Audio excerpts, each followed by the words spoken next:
Grabe na ang ginawang pambababoy at pagwasa ng mga gerero sa buong Maynila. Inalipusta at tinapakan nila ang lahat ng mga tao. Ilang taon na nila tayong niloko, pinaasa at pinagnakawan ng kinabukasan. Pagod na ang lahat ng mga tao sa Maynila.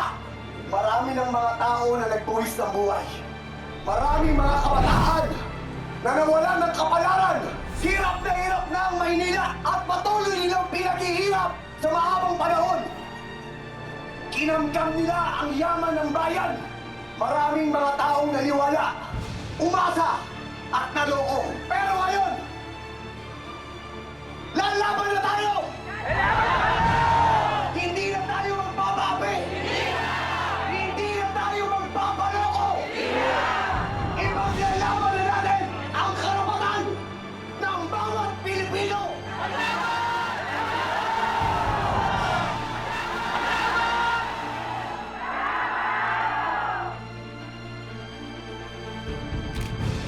Paula, sagutin mo yung tanong ng press. Nung gabi po bago mamatay sina Erica at Gustavo Guerrero,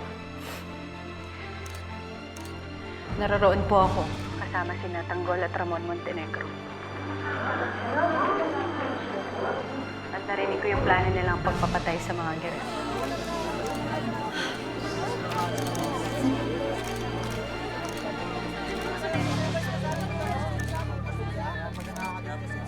Lola, boss, patawarin niyo.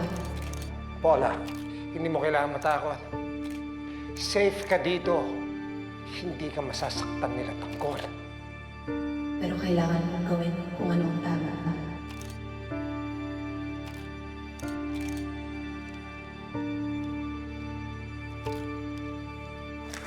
Di ako natatakot. Gusto niyo malaman ng totoo? Pinilit ako ng mga Guerrero magsalita.